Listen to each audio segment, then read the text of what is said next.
Hola a todos, mi nombre es John Freddy Puentes y en este video voy a presentar un tema muy importante que es la automatización de un proceso ETL para paso a producción. En este momento asumimos que ya hemos desarrollado un requerimiento en el que se tiene un ETL, ¿sí? Y ahora necesitamos pasarlo a producción.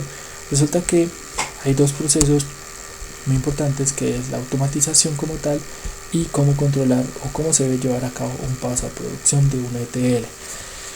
Entonces, para ello vamos a recordar lo que hemos realizado en el proyecto de la asignatura de Business Intelligence y vamos a explicar resumidamente qué hemos hecho hasta ahora. Entonces, recordemos que tenemos unas fuentes de datos, diferentes motores de bases de datos, tenemos un archivo Excel en el que extraemos los datos a través de un ETL desarrollado en Pentaho Data Integration, y a través del cual validamos los datos y los llevamos a un Data Warehouse, que es un modelo de base de datos relacional. Sin embargo, su esquema, su modelo de las tablas cumplen otro esquema del modelo estrella, que nos permite representar, modelar unas dimensiones y unas medidas.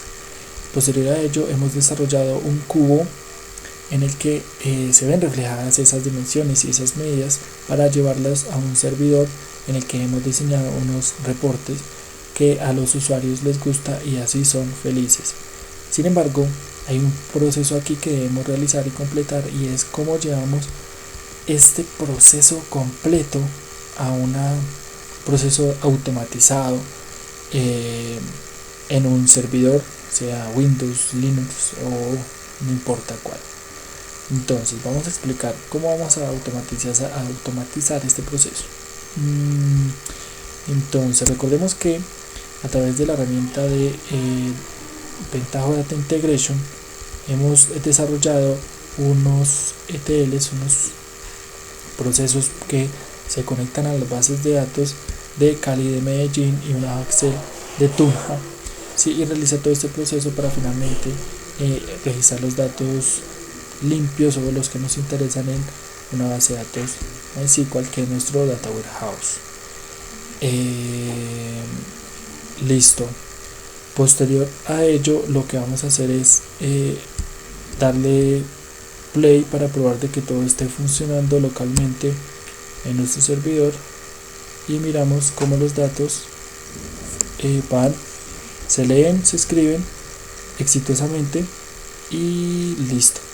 Entonces, revisando el login, pues Spoon nos confirma que la transformación ha finalizado.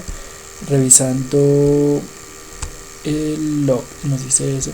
Y hay otra parte interesante aquí que no vimos o que vieron muy pocos, es que podemos revisar en la pestaña Preview Data los datos que se han llegado a ese paso. En este caso, esos son los datos que han llegado a la tabla FAC, es decir, a nuestro Data Warehouse. Y por ejemplo, estos son los datos que han llegado a la tabla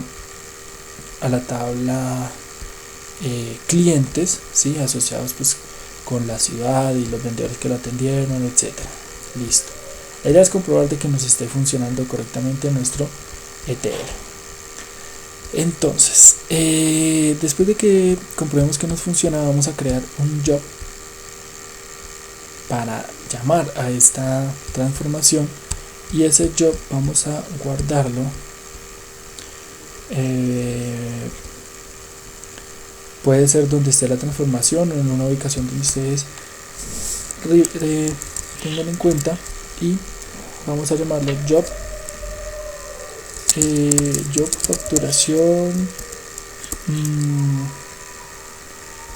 facturación bay, por ejemplo,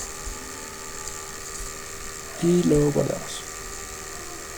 Listo.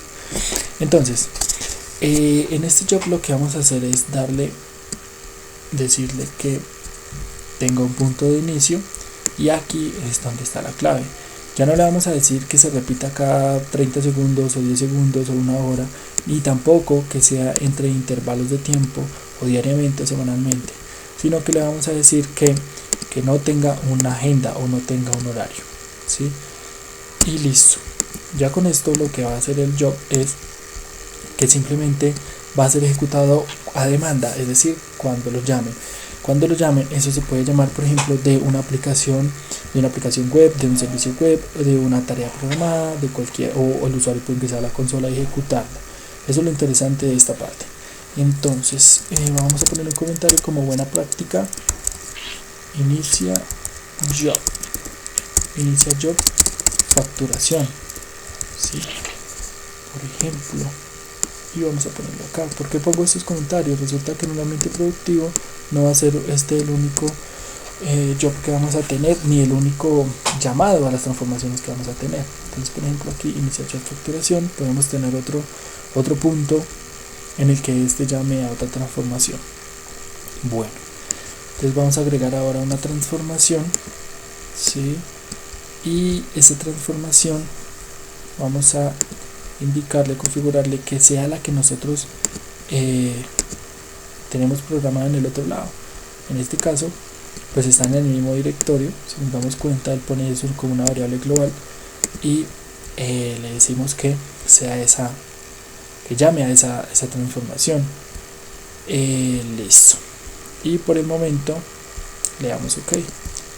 Entonces le decimos que cuando arranque el job, que llame por favor a esta transformación. Y listo. Por este lado no es más. Ahora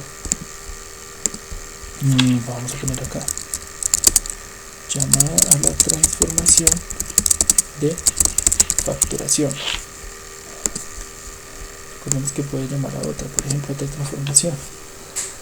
Entonces vamos a probar de que el job esté funcionando correctamente, es decir, que llame a la transformación. Ya sabemos que la transformación por sí sola funciona y en efecto, por ejemplo, la ejecución del job finalizó correctamente, fue satisfactoria, y después inicia la ejecución de la transformación configurada.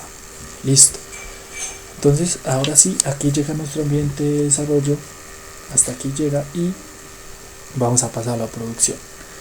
Entonces para ello lo que vamos a hacer es vamos a suponer que, por ejemplo, la carpeta de ventajo de mi disco C es una carpeta en el servidor. Lo que voy a hacer es crear una carpeta que se llame, por ejemplo, repositorio jobs, y en repositorio jobs voy a tener un proceso que se llame facturación, y dentro de facturación voy a ubicar mis transformaciones y mis jobs. Entonces, por ejemplo, en facturación voy a poner el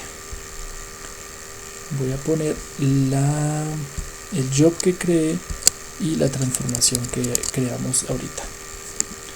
Simplemente los copiamos y los pegamos. Es muy buena práctica en estos casos manejar unas versiones.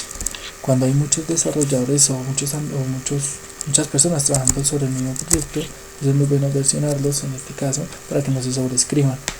En este caso vamos a tener una versión que tenga el año, el mes y el día.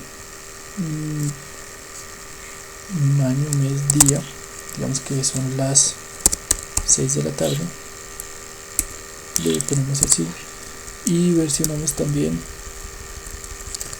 la transformación. Listo. Vamos a cambiar acá el nombre, por ejemplo, desde aquí, job y transformación, y aquí le vamos a poner facturación, por ejemplo, para manejar como un estándar. De hecho, para que quede más estandarizado aún, vamos a dejarlo así.